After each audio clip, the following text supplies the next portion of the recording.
സ്വർണ്ണക്കൊള്ളയല്ല, തിരഞ്ഞെടുപ്പിൽ തിരിച്ചടിയായത് എന്ത്? യോഗിയുടെ കത്തെന്ന് ഒരു വിഭാഗം. നേതാക്കൾക്ക് അധികാരമോഹമെന്നും CPM-ൽ വിമർശനം. തദ്ദേശ തിരഞ്ഞെടുപ്പിലെ ഇടതുപക്ഷത്തിന്റെ പ്രകടനത്തെ ശബരിമല സ്വർണ്ണക്കൊള്ള വിവാദം കാര്യമായി ബാധിച്ചില്ലെന്നും അതേസമയം ആഗോള അയ്യപ്പ സംഗമത്തിൽ UP മുഖ്യമന്ത്രി BJPയുടെ യോഗി ആദിത്യനാഥിന്റെ കത്ത് പ്രാധാന്യത്തോടെ വായിച്ചത് രാഷ്ട്രീയമായി തിരിച്ചടിയായെന്നും CPM കോട്ടയം ജില്ലാ കമ്മിറ്റി യോഗത്തിൽ വിമർശനം. അയ്യപ്പ സംഗമം നടന്നപ്പോൾ കത്ത് വായിച്ച ദേവസ്വം മന്ത്രി VN വാസവൻ കൂടി പങ്കെടുത്ത യോഗത്തിലാണ് വിമർശനം ഉയർന്നത്. CPM BJP അന്തർധാര എന്ന പ്രചാരണത്തിന് ഇത് ശക്തി പകർന്നു. യോഗി ആദിത്യനാഥ് നേരിട്ടെത്തി പ്രസംഗിച്ചിരുന്നെങ്കിൽ പോലും ഇത്രയും തിരിച്ചടി ഉണ്ടാകില്ലായിരുന്നുവെന്നും അഭിപ്രായമുയർന്നു. സംസ്ഥാന അതിഥിയായി ഒരു മുഖ്യമന്ത്രി എത്തുന്നതിൽ കവിഞ്ഞ പ്രാധാന്യം അതിന് ഉണ്ടാകുമായിരുന്നില്ലെന്നുമാണ് വിമർശനം. തെരഞ്ഞെടുപ്പിൽ പാർട്ടിക്ക് കോട്ടം സംഭവിച്ചെന്നും യോഗം വിലയിരുത്തി. ലോക്കൽ ഏരിയ സെക്രട്ടറിമാർ മത്സരിക്കേണ്ട എന്ന തീരുമാനം പല സ്ഥലത്തും പാലിച്ചില്ല. നേതാക്കൾക്ക് പാർലമെന്ററി വ്യാമോഹം വർദ്ധിച്ചു. ഇത് ക്ഷീണമുണ്ടാക്കി.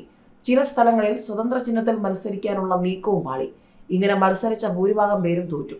സ്വതന്ത്ര ചിഹ്നത്തിൽ മത്സരിച്ച പാർട്ടി അംഗങ്ങളുടെ വിശദീകരണം തേടും. വിവിധ മേഖലകളിൽ പ്രശസ്തരായ പൊതു സ്വതന്ത്രരെ മത്സരിപ്പിക്കുന്ന രീതിയിലും വീഴ്ചയുണ്ടായി. ഇതും തിരിച്ചടിയാണ്. ബ്ലോക്ക് പഞ്ചായത്തുകൾക്ക് വേണ്ടത്ര പ്രാധാന്യം നൽകാത്തതാണ് അവിടെ ഭൂരിഭാഗം എണ്ണത്തിലും ഭരണം നഷ്ടപ്പെടുത്തിയത്.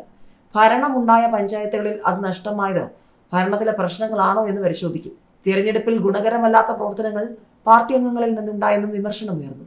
താഴെത്തട്ട് വരെ പഠനം നടത്തി ജില്ലാ കമ്മിറ്റി ക്രോഡീകരിക്കുന്ന റിപ്പോർട്ട് സംസ്ഥാന കമ്മിറ്റിക്ക് നൽകും. ഇവിടെ ചർച്ച ചെയ്ത് തിരികെ നൽകുന്ന റിപ്പോർട്ടിൽ നടക്കുന്ന ചർച്ചയിൽ മുഖ്യമന്ത്രി പിണറായി വിജയൻ അടക്കം പങ്കെടുക്കും. നിയമസഭാ തെരഞ്ഞെടുപ്പിന് ഇപ്പോഴുള്ള വീഴ്ചകൾ പരിഹരിച്ച് മുന്നോട്ട് പോകണമെന്നും യോഗത്തിൽ നിർദ്ദേശമുയർന്നു. അയ്യപ്പ സംഗമത്തിന് അതിന്റെ ലക്ഷ്യം നിറവേറ്റാൻ കഴിയട്ടെ എന്നാണ് യോഗി ആദിത്യനാഥ് ആശംസ അറിയിച്ചിരുന്നത്.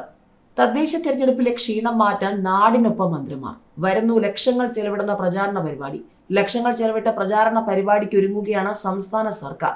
തദ്ദേശ തെരഞ്ഞെടുപ്പിലെ തിരിച്ചടിയിൽ നിന്നും കരകയറാൻ ലക്ഷങ്ങൾ ചെലവിട്ട പ്രചാരണ പരിപാടിക്ക് ഒരുങ്ങി സംസ്ഥാന സർക്കാർ. നാടിനൊപ്പം എന്ന പേരിൽ മന്ത്രിമാരുടെ നേതൃത്വത്തിൽ ജില്ലകൾ തോറും മാധ്യമ സമ്മേളനം നടത്താനാണ് തീരുമാനം. ഇതിന്റെ ഭാഗമായി ഇൻഫർമേഷൻ ആൻഡ് പബ്ലിക് റിലേഷൻസ് വകുപ്പ് ജോയിന്റ് സെക്രട്ടറി 15 നിർദ്ദേശങ്ങൾ അടങ്ങിയ സർക്കുലർ ജില്ലാ ഇൻഫർമേഷൻ ഓഫീസർമാർക്ക് അയച്ചു. മാധ്യമ സമ്മേളനങ്ങൾ ജനുവരി മുതൽ സംഘടിപ്പിക്കണമെന്ന സർക്കുലറിൽ പറയുന്നു. മന്ത്രിയുടെ വകുപ്പുമായി ബന്ധപ്പെട്ട വികസന പദ്ധതിയുടെ സ്ഥലമായിരിക്കണം വാർത്താ സമ്മേളനത്തിന് തിരഞ്ഞെടുക്കേണ്ടത്. പദ്ധതിയെക്കുറിച്ച് കൂടുതൽ പ്രചാരണം ഉറപ്പാക്കുകയും ഒപ്പം മറ്റ് നേട്ടങ്ങളും അവതരിപ്പിക്കണം. ഇതിന് ചിലവ് വരുന്ന തുക സാമ്പത്തിക വർഷത്തെ പ്രസ് ഫെസിലിറ്റിയിൽ മീഡിയ സെന്റർ, വാർത്താ സമ്മേളനം, മാധ്യമ ഏകോപനം എന്നീ വിഭാഗത്തിൽ നിന്ന് വിനിയോഗിക്കണം. അധികം തുക ആവശ്യമെങ്കിൽ ധനകാര്യ വകുപ്പിന്റെ അനുമതി തേടണമെന്നും പറയുന്നു. ഒരു മന്ത്രി ഒരു പ്രോജക്റ്റ് എന്ന രീതിയിൽ 2 പത്രസമ്മേളനങ്ങൾ നടത്തണം. വീഡിയോ വോളിൽ വിശദാംശങ്ങൾ അവതരിപ്പിക്കണം. മുന്നിൽ മന്ത്രിയും ഇരുവശങ്ങളിൽ മാധ്യമപ്രവർത്തകരും വരുന്ന രീതിയിൽ ഇരിപ്പിടം ക്രമീകരിക്കണം. തോരണം, അലങ്കാരങ്ങളും ക്രമീകരിക്കണം. പന്തൽ ആവശ്യമുള്ള സ്ഥലത്ത് ടെന്റ് സ്ഥാപിക്കണം. ഓരോ സ്ഥലത്തും ചുരുങ്ങിയത് 50 മാധ്യമപ്രവർത്തകരെ എത്തിക്കണം. ആവശ്യമെങ്കിൽ വാഹനം ഉപയോഗിക്കണം. സ്ഥലം, തീയതി, പദ്ധതി, വിഷയം, വിശദാംശം എന്നിവ മന്ത്രിമാരുടെ ഓഫീസ് നൽകണം. സംസ്ഥാനതല ഏകോപനം ഇൻഫർമേഷൻ പബ്ലിക് റിലേഷൻസ് വകുപ്പും ജില്ലാതലത്തിലുള്ള ക്രമീകരണം ജില്ലാ ഇൻഫർമേഷൻ ഓഫീസും നിർവഹിക്കണമെന്നാണ് നിർദ്ദേശം.